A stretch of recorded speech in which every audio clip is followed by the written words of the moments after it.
जय Guruji. Welcome back to my channel life with Guruji. Guruji Maharaj का अनंतम अनंतम शुक्राना और गुरुजी के श्री चरणों में उनकी बेटी का कोटि कोटि नमन।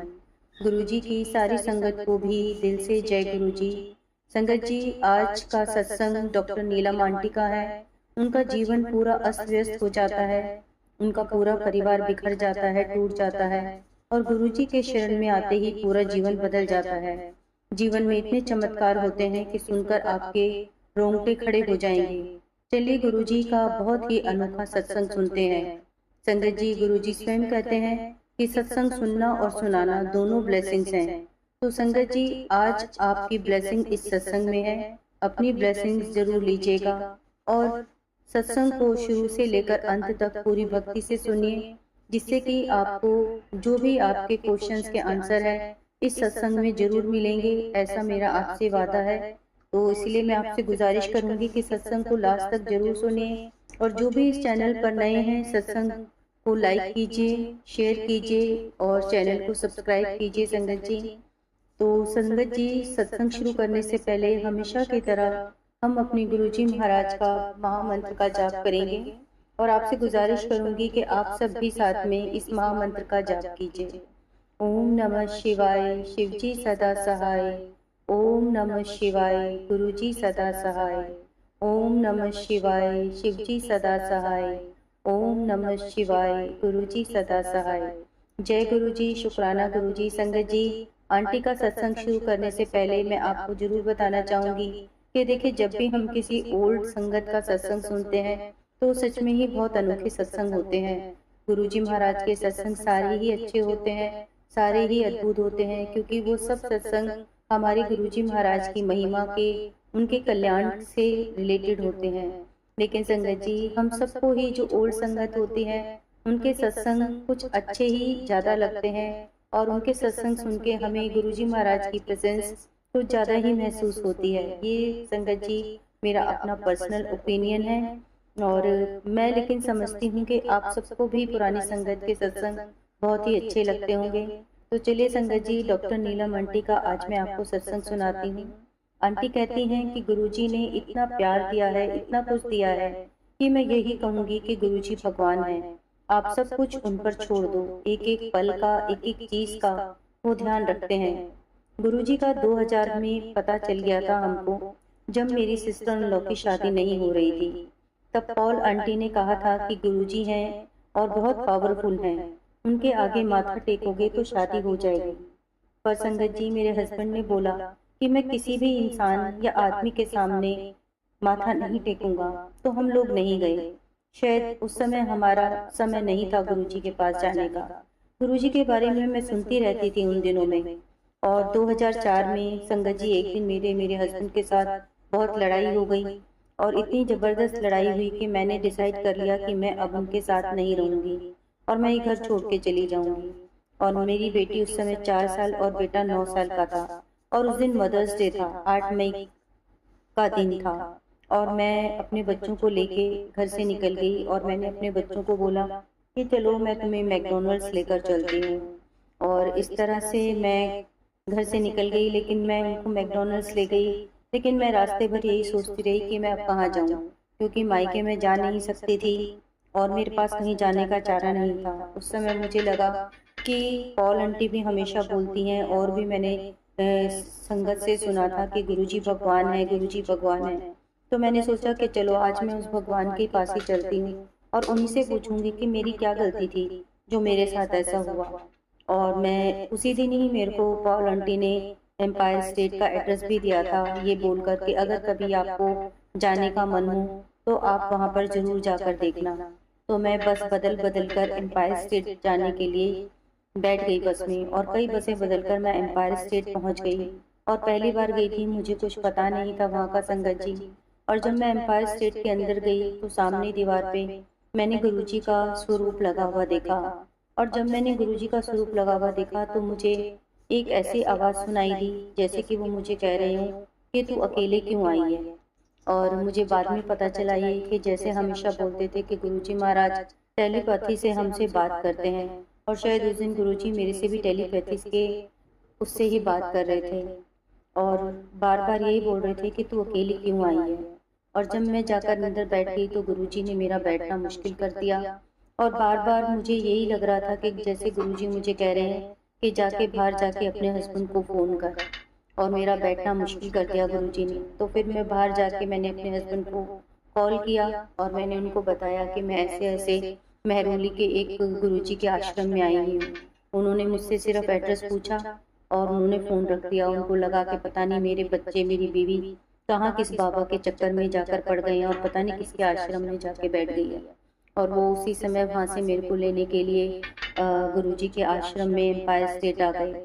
और जैसे ही वो वहाँ पर आए, जबकि महाराज बैठे हुए थे संगत जी और शबद गुरबानी चल रही थी, लेकिन उन्होंने आते ही बहुत तेज आवाज में मेरे को बोला कि चल खड़े हो यहाँ से निकल फटाफट से उठ। और संगत जी देखे जब कहीं महाराज जी बैठे हैं सामने और शबद गुरबानी चल रही है और संगत भी सब बैठी है तो कितना अजीब लगेगा ऐसा। लेकिन मैंने उनको बोला, मैं गुरुजी महाराज से यही प्रार्थना कर रही थी कि गुरुजी किसी तरह से चाय आ जाए, क्योंकि मेरे हस्बैंड को चाय बहुत पसंद है, उनकी एक तरह से चाय कमजोरी है। तो मैं गुरुजी से मनी मन यही अरदास कर रही थी कि किसी तरह से चाय आ जाए और ये चाय पीने के लिए बैठ जाएं। और उसी समय जैसे ही वो मुझे बोल के मुड़े तो सामने एक सेवादार चाय की ट्रे लेकर खड़ा हुआ था और उसने उनको एक चाय प्रसाद दे दिया और उन्होंने भी चाय ले ली। और जब वो चाय पीने के लिए बैठ गए तो गुरुजी वो गुरुजी को वहां से बैठकर घूर रहे थे और गुरुजी भी लगातार उनको ही देख रहे थे। इस तरह से दोनों आपस में एक दूसरे को देख रहे थे और मैं मन ही मन गुरुजी से प्रार्थना कर रही थी कि गुरुजी किसी तरह से इनका गुस्सा शांत हो जाए और ये यहाँ पर बैठ जाए। और मेरे हस्बैंड ने चाय लेकर वो बैठ गए वहाँ पर। और उसके बाद जब मैंने देखा थोड़ा उनका गुस्सा शांत हुआ है तो मैंने बोला कि यहाँ पे लंगर भी करना पड़ता है, तो वो उस बात के लिए भी मान गए और बैठ गए वहाँ पर हमारे साथ ही। और जब लंगर प्रसाद ले लिया तो मैंने उन्हें बोला कि लंगर प्रसाद के बाद आज्ञा भी लेनी होती है। तो उन्होंने बोला ठीक है, तुम आज्ञा लेकर आ जाओ और मैं बाहर जा रहा हूँ। और वो मेरी बेटी को लेकर बाहर चले गए और मैं गुरुजी से आज्ञा लेने के लिए, माथा टेकने के लिए गुरुजी के पास जा रही थी। और मनी मन सोच रही थी कि आज मैं किसी के लिए कुछ नहीं पूछूंगी कि मेरी सिस्टर इन लॉ की शादी क्यों नहीं हो रही या क्या बात है। आज मैं सिर्फ अपने बारे में पूछूंगी, गुरुजी से पूछूंगी कि गुरुजी मेरी क्या गलती थी, मेरे साथ ऐसा क्यों हुआ, इन्होंने मेरे साथ ऐसे झगड़ा क्यों किया। मैं यही सोचते हुए गुरुजी के पास जा रही थी। लेकिन जब मैं गुरुजी के पास गई और मैंने गुरुजी को माथा टेका तो गुरुजी ने मेरे से बोला कि तू और 10 तेनों की चाहिदा है। लेकिन मैंने ये अपनी लड़ाई की बात ना बताकर गुरुजी को और ये ना पूछकर कि मेरी क्या गलती थी, मैंने गुरुजी को बोला गुरुजी मेरी सिस्टर इन लॉ की शादी नहीं हो रही, उसकी शादी करवा दो।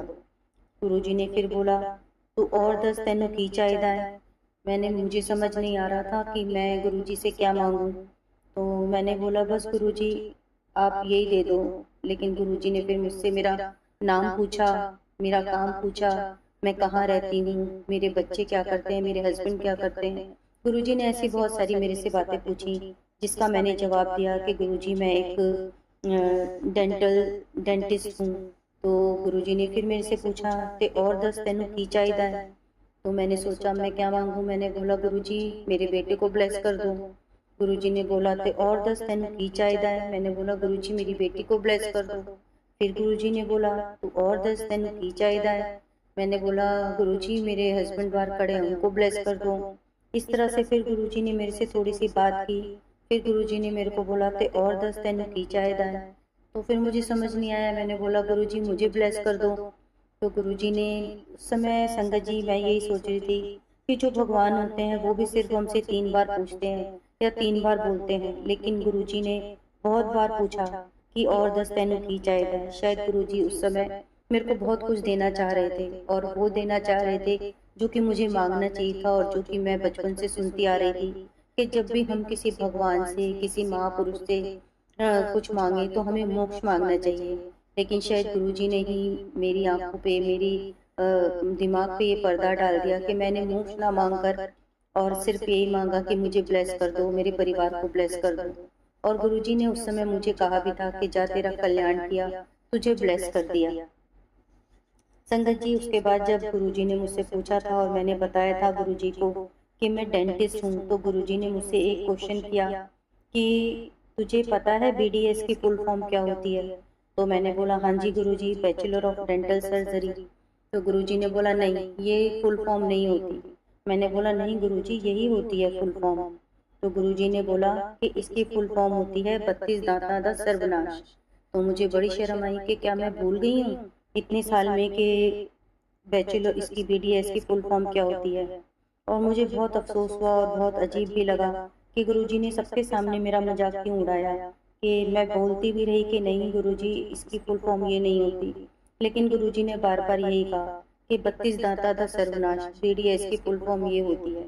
और जब मैंने बाद में पॉल आंटी से पूछा कि गुरुजी ने मुझे बीडीएस की फुल फॉर्म ये क्यों बताई, तो उन्होंने मुझे बताया कि 2-4 दिन पहले उनका जो ब्रदर इन लॉ था वो भी वहाँ पर आया था, और उसको भी गुरुजी ने बीडीएस की फुल फॉर्म यही बताई थी। और जब मैंने उनसे पूछा कि गुरुजी ने ये फुल फॉर्म क्यों बताई, तो उन्होंने बोला क्योंकि वो दांतों का बेकार डॉक्टर है ना, इसलिए। तो मुझे लगा कि क्या मैं भी बेकार डॉक्टर हूँ दांतों की, और गुरुजी ने इसलिए सबके सामने मेरा मजाक उड़ाया। तो मैं बहुत परेशान थी, और गुरुजी जब भी मुझसे मिलते थे मुझे हमेशा ही मुझसे इस चीज़ की फुल फॉर्म पूछते थे। और जब मैंने माथा टेका तो गुरुजी ने मेरे हाथों में देखा कि मैंने बहुत सारी स्टोन्स की जो रिंग्स पहनी हुई थी। गुरुजी ने बोला ये सब उतार दो, ये बेकार की चीजें होती हैं। और घर जाते मैंने सबसे पहले यही काम किया कि मैंने अपनी सारी रिंग उतार दी थी।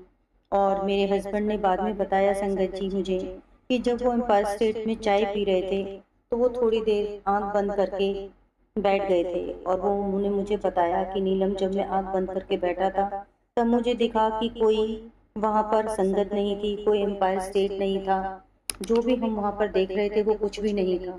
और जो पूरा ब्रह्मांड है उस पर गुरुजी बैठे हुए हैं, और जितनी भी हमारी आकाश गंगाएं होती हैं वो सब गुरुजी के इर्द गिर्द घूम रही हैं।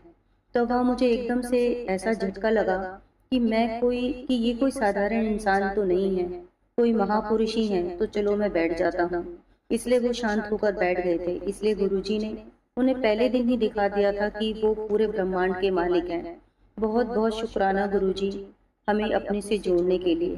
देखिए गुरुजी हर एक चीज को हमें साबित करने के लिए कुछ ना कुछ करते हैं, और ये मैं मानती ही हूँ कि गुरुजी भगवान हैं और इस यूनिवर्स के मालिक हैं। पर यह साबित करने के लिए गुरुजी ने क्या किया कि मेरे एक पेशेंट हैं, उन्होंने अपने किसी जानकार को मेरे पास भेजा जो कि नॉर्थन रेलवे में काफी ऊंची पोस्ट पर थे, और बताया गया था कि वो काफी एटीट्यूड वाले भी थे।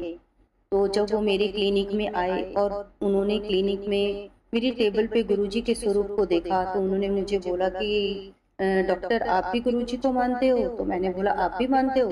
तो उन्होंने बोला जय गुरुजी। तो फिर उन्होंने मुझसे दूसरा, मैंने बोला आप कब से जुड़े हो? तो उन्होंने बोला कि मैं तो 96 से गुरुजी से जुड़ा हुआ हूँ। तो मुझे लगा कि ये तो काफी पुरानी संगत है, काफी ओल्ड संगत है। तो मैंने बोला अंकल कुछ गुरुजी के बारे में बताओ। तो उन्होंने बोला आप मुझे ये बताओ कि आप गुरुजी को क्या समझते हो? तो मैंने बोला मैं यही समझती हूँ कि गुरुजी बहुत महापुरुष हैं और बहुत शक्ति है उनमें। तो उन्होंने मुझे ये बोला कि नहीं, गुरुजी भगवान है।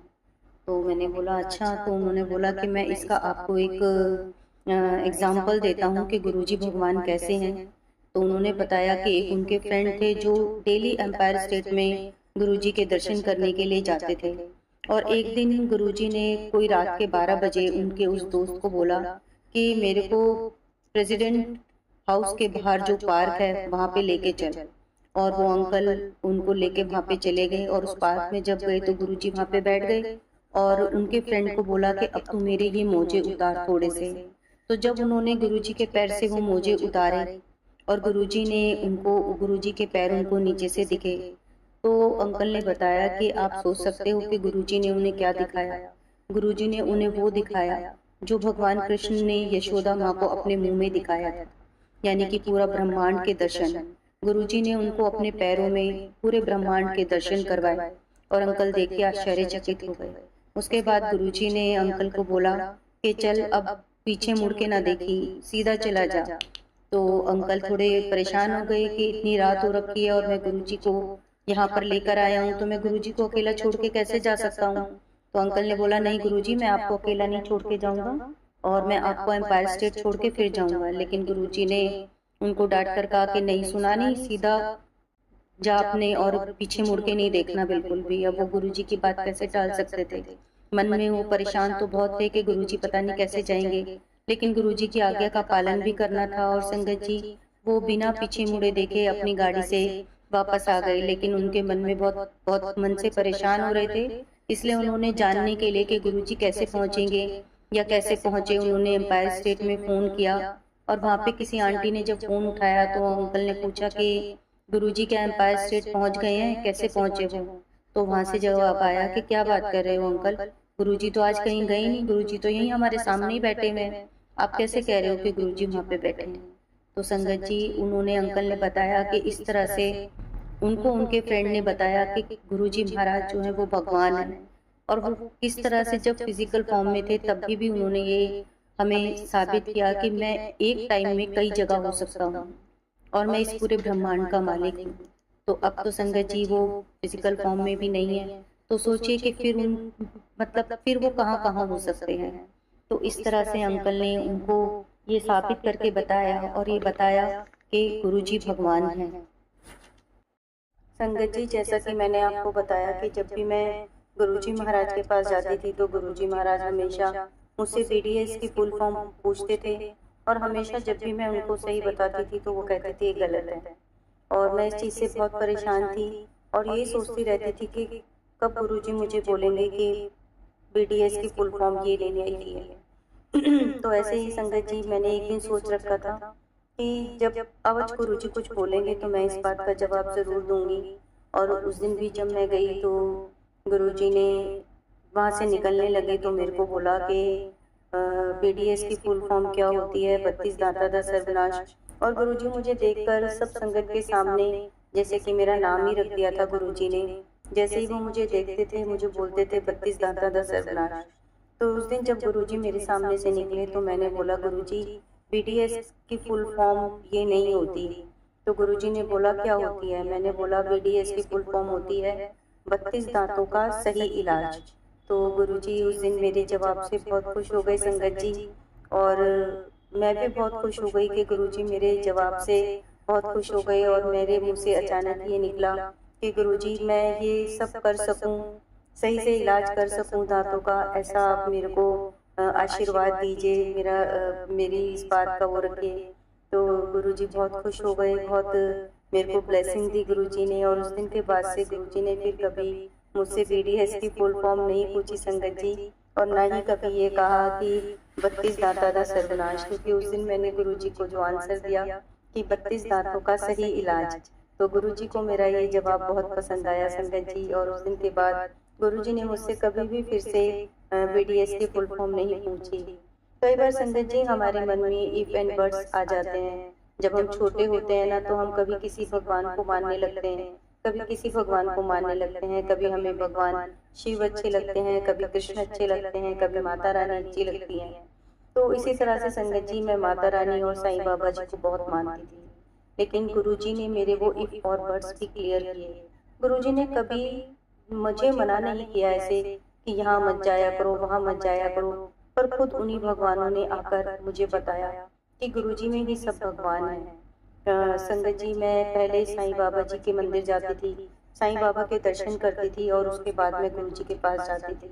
और मेरे हस्बैंड ने मेरे को बोला कि जब अब हम तुम गुरुजी के पास जाती हो और गुरुजी हमें मिल गए हैं और गुरुजी ही एक लाइट है, तो फिर तुम साईं बाबा जी के पास क्यों जाती हो, ये तो ठीक नहीं है।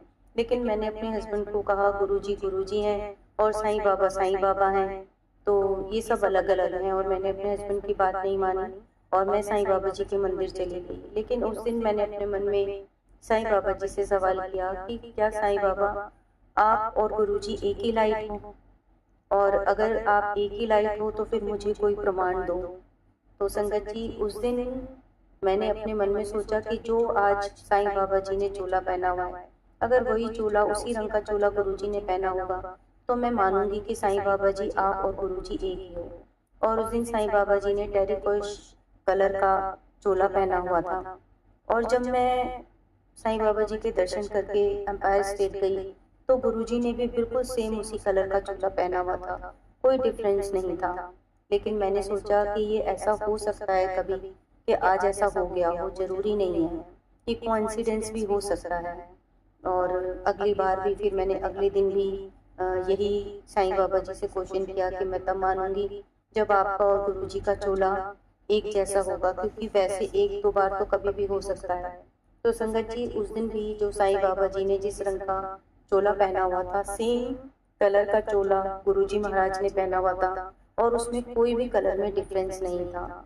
तो उस दिन साईं बाबा जी ने समझा दिया मुझे कि गुरुजी और साईं बाबा एक ही भगवान है। और इसी तरह से संगत जी, मैं और मेरे हस्बैंड जो थे, माता रानी के मंदिर रोज जाते थे, चाहे आंधी आए चाहे तूफान आए, लेकिन हम कभी भी माता रानी के मंदिर जाना नहीं भूलते थे, नहीं छोड़ते थे, हमेशा माता रानी के मंदिर जाते थे। लेकिन जब से मैं गुरुजी से जुड़ी थी, तो माता रानी का मंदिर जाना छूट गया था, और इस्कॉन टेम्पल बहुत जाती थी, इस्कॉन टेम्पल जाना छूट गया था। तो मैं इस चीज़ से थोड़ा परेशान रहती थी। और एक दिन मेरे को ड्रीम में माता रानी, तीनों माता रानी आई, और ड्रीम में मुझे दिखा कि मैं माता रानी, तीनों माता रानी के गले लग के बहुत रो रही हूँ, और उनको बोल रही हूँ कि मैं गुरुजी के चक्कर में ऐसे पड़ गई हूँ कि उन्होंने तो आपका रास्ता ही भुला दिया, मैं तो आपके पास ही नहीं आ पाती, और मुझसे बहुत गलती हो गई है। तो माता रानी मुझे सपने में कहती हैं कि यही हम तुम्हें बताने के लिए आए हैं, इसी का आंसर हम तुझे देने आए हैं कि तू जिस रास्ते पे चल रही है, जिस पथ पे तू चल रही है, वो बिल्कुल ठीक रास्ते पे चल रही है, और गुरुजी ही सब भगवान है। तो इस तरह से माता रानी ने मुझे सपने में आके, ड्रीम में आके बताया कि माता रानी और भगवान, हमारे गुरुजी सब एक ही हैं। और इसी तरह से ही ड्रीम में मेरे को एक अघोरी बाबा दिखते हैं, और मैं उनसे बोलती हूँ कि मेरे भगवान कृष्णा कहाँ चले गए, अब मैं भगवान कृष्णा के पास नहीं आती, इस्कॉन टेम्पल नहीं आती। तो वो अघोरी बाबा मुझे कह रहे हैं कि तुम्हें नहीं पता कि भगवान कृष्ण कौन है। तो मैं कहती हूँ कौन है, तो कहते हैं भगवान कृष्ण गुरुजी तो हैं, जहाँ तुम जाती हो वही तो भगवान कृष्ण है। तो संगत जी, इस तरह से सब भगवानों ने ड्रीम में आके मुझे खुद ये बता दिया कि वही सब गुरुजी हैं, और गुरुजी ही सारे भगवान हैं। तो गुरुजी ने इस तरह से मेरे सारे इफ और बट्स आकर क्लियर करवाए संगत जी, खुद ना करके उन सब भगवानों ने मुझे इन सब चीज़ों से बाहर निकाला कि तू किसी वहम में मत पड़, और गुरुजी ही सारे भगवान हैं, तुझे इधर उधर भटकने की ज़रूरत नहीं है। अगर तू गुरुजी के पास आ गई है तो गुरुजी ही एक डिवाइन लाइट ऐसे हैं कि अब तुझे कहीं जाने की ज़रूरत नहीं है। संगत जी, अब मैं आपको बताऊंगी कि किस तरह गुरुजी महाराज ने मेरे को लाइफ ब्लेस की। और संगत जी, एक बार नहीं थी, कई बार मेरे को गुरुजी महाराज ने लाइफ ब्लेस की है। इसमें मैं आपको बताना चाहूँगी कि संगत जी, 2010 में आप सबको पता है कि किस तरह से डेंगू हमारे यहाँ फैल गया था, और बहुत सारे लोगों को डेंगू हुआ था। और उस टाइम पे मेरे को भी डेंगू हो गया था संगत जी, और मेरी प्लेटलेट्स काफ़ी कम हो गई थी, मेरी कंडीशन बहुत क्रिटिकल हो गई थी। और एक दिन मेरे हस्बैंड को डॉक्टर ने कहा कि सॉरी सर, हम आपकी वाइफ के लिए ज़्यादा कुछ नहीं कर सकते, और उनके पास ज़्यादा टाइम नहीं है, उनके पास सिर्फ 10-15 मिनट का टाइम है। और मेरे हस्बैंड ये सुनकर बिल्कुल फ्रोज़न हो गए कि मतलब एकदम से ये गुरुजी ने, माता ने क्या कर दिया हमारे साथ, और मैं क्या करूँ। कोई भी संगत जी अचानक से अगर ये बात सुनेगा तो फ्रीज ही हो जाएगा। और डॉक्टर ने सीधा ही उनको आकर बोला कि मतलब मेरे पास ज़्यादा टाइम नहीं है, 10-15 मिनट का टाइम ही है। और मेरे हस्बैंड बाहर खड़े हुए थे, तभी वहाँ से एक डॉक्टर आए और उन्होंने बोला कि क्या बात है, इतनी रात को आप यहाँ पे कैसे खड़े हैं। तो उन्होंने बताया कि मेरी वाइफ है, उनको डेंगू हुआ है, और डॉक्टर ने अभी मुझे बोला है कि उनके पास ज़्यादा टाइम नहीं है, उनके पास सिर्फ 10-15 मिनट का टाइम है, वो नहीं बचेंगी। तो उन्होंने बोला अच्छा चलो आओ तो देखते हैं आके एक बारी, चलो आप मेरे साथ चलो। तो वो डॉक्टर मेरे हस्बैंड के साथ आए, और उन्होंने बीच में जब वो आए तो मेरे को कुछ मेडिसिन वगैरह दे रखी थी मेरे को उस समय। और उन्होंने मुझे आके देखा जब, और मेरे हस्बैंड को बोला कि आप तो गुरुजी के उधर जाते हो। तो मेरे हस्बैंड ने बोला कि हाँ सर, हम जाते हैं गुरुजी के पास, तो हम जाते हैं। तो उन्होंने बोला तो चलो देखते हैं। और मेरे को उन्होंने बोला कि कैसे हो आप, कैसी तबीयत है। तो मैंने यही बोला कि हाँ मैं ठीक हूँ, मैंने तो यही बोला। तो उन्होंने बोला कि बिल्कुल ठीक हो आप, बोलो जय गुरुजी। तो मैंने भी बोला जय गुरुजी। और संगत जी, आप मानोगे नहीं कि जय गुरुजी शब्द में ही इतनी ताकत है कि मुझे कुछ नहीं हुआ, मैं ठीक हो गई। और उठ के बैठ गई मैं और सोचे कि उस जय गुरु जी बोलने में इतनी ताकत थी कि आज मैं आपके सामने सत्संग सुना रही हूँ और जिंदा हूँ, बैठी हुई हूँ। तो और इसको भी गुरु जी ने काउंटर कंफर्म करा, संगत जी, इस बात को भी कि मेरे को ड्रीम में गुरु जी महाराज ने दर्शन मतलब ड्रीम दिखाया मुझे कि यमराज जो है वो मेरे पीछे भाग रहे हैं और यमराज से बचने के लिए मैं भाग रही हूँ और मैं भागते हुए अपनी मम्मी के घर चली जाती हूँ। और मैं जब अपनी मम्मी के घर जा रही हूँ तो मुझे एक सरदार जी मिले हैं और मैं उनको बोल रही हूँ कि ये मेरा नाम है और ये मेरा मोबाइल नंबर है, अभी आप ये रख लो और मैं आपसे बाद में किराए की बात करूँगी। और ड्रीम में ही मुझे ये याद आ रहा है कि एक बारी गुरुजी महाराज ने मेरा नाम और मेरा फ़ोन नंबर अपने पास लिख के रखा था। ये मुझे ड्रीम में याद आ रहा है कि गुरुजी महाराज ने भी एक बारी मेरा फ़ोन नंबर और नाम लिख के रखा था। और यमराज तो संगत जी आप जानते हो कि सबके मन की बात जानते हैं। तो जो यमराज मेरे पीछे भाग रहे हैं वो बोल रहे हैं मुझे कि इस गुरुजी ने तो मेरे सारे आंकड़े ही खराब कर दिए हैं। संगत जी, उन्होंने यमराज ने एक आंकड़ा नहीं कहा, उसने कहा कि इस गुरुजी ने तो मेरे सारे आंकड़े ही खराब कर दिए हैं। और जो मुझे ड्रीम में दिख रहा था कि वो यमराज बहुत परेशान है और उसने कहा ये गुरुजी ने तो मेरा दिमाग खराब कर रखा है और उसने मेरे सारे आंकड़े खराब कर दिए हैं। इस तरह से संगत जी मतलब गुरुजी ने मेरे को ड्रीम में आके दिखाया कि यमराज तेरे को लेने के लिए आए हुए थे लेकिन मैंने तेरे को बचा लिया। और इस तरह से गुरुजी ने ये काउंटर कंफर्म करा। और संगत जी, इसीलिए मैं हमेशा गुरुजी का शुक्राना करूँगी कि गुरुजी ने किस तरह से मुझे लाइफ ब्लेस की और मेरे घर परिवार को ठीक किया। और संगत जी, मैं तो यही कहूँगी कि गुरुजी भगवान हैं, गुरुजी के ऊपर सब कुछ छोड़ दीजिए, गुरुजी सब कुछ हमारा ठीक करेंगे। जब हम गुरुजी के पास चले गए हैं, गुरुजी ने हमारा हाथ पकड़ लिया है, तो फिर यमराज भी हमारा कुछ नहीं कर सकता। संगत जी, आपने शब्द गुरबानी में भी सुना होगा कि यमराज ना आवे नेड़े, तो यानी कि जब जहाँ हमारे गुरुजी होंगे तो वहाँ पे यमराज भी पास नहीं आ सकता हमारे। तो फिर और इससे बड़ी बात क्या होगी संगत जी। तो संगत जी, आज बस मैं अपने सत्संग को यहीं विराम दूंगी। तो जय गुरु जी संगत जी। देखिए संगत जी, आंटी का सत्संग कितना अच्छा था और किस तरह से गुरुजी महाराज ने आंटी के परिवार को भी संभाला, आंटी के इफ एंड बर्ड्स भी क्लियर करे और आंटी को लाइफ भी ब्लेस की, हेल्थ भी ब्लेस की। तो संगत जी, आई होप कि आपको आज का सत्संग जो है बहुत अच्छा लगा होगा और बहुत सारे संगत के इसमें जवाब भी मिले होंगे उनको अपने सवालों के। तो अगर संगत जी आपको सत्संग अच्छा लगा तो आप वीडियो को लाइक कीजिए, शेयर कीजिए और चैनल को सब्सक्राइब ज़रूर कीजिए। और अब मैं अपनी वाणी को यहीं विराम दूंगी। और जिस भी संगत को अपना शेयर करना हो सत्संग, तो जो स्क्रीन पे नंबर है आप उस पर अपना सत्संग ऑडियो रिकॉर्ड करके भी भेज सकते हैं संगत जी। और अगर आपको लिखकर भेजना है तो आप सुंदर साफ भाषा में लिखकर भी भेज सकते हैं। मैं पूरी कोशिश करूँगी कि आपके सत्संग भी मैं इस चैनल पर ज़रूर शेयर कर सकूं। और बस मैं अब अपनी वाणी को यहीं विराम दूंगी और गुरुजी महाराज का मंत्र जाप जरूर करेंगे एक बारी। ओम नमः शिवाय, शिव जी सदा सहाय। ओम नमः शिवाय, गुरुजी सदा सहाय। संगत जी, आपको इस चैनल गुरुजी के इस चैनल लाइफ विद गुरुजी पे इसी तरह से नई और पुरानी संगत के बिल्कुल सच्चे और अच्छे सत्संग सुनने को मिलते रहेंगे। इसीलिए आपसे मेरी गुजारिश है कि सत्संग को ज़्यादा से ज़्यादा शेयर कीजिए और चैनल को सब्सक्राइब कीजिए। जय गुरु जी, शुक्राना गुरु जी।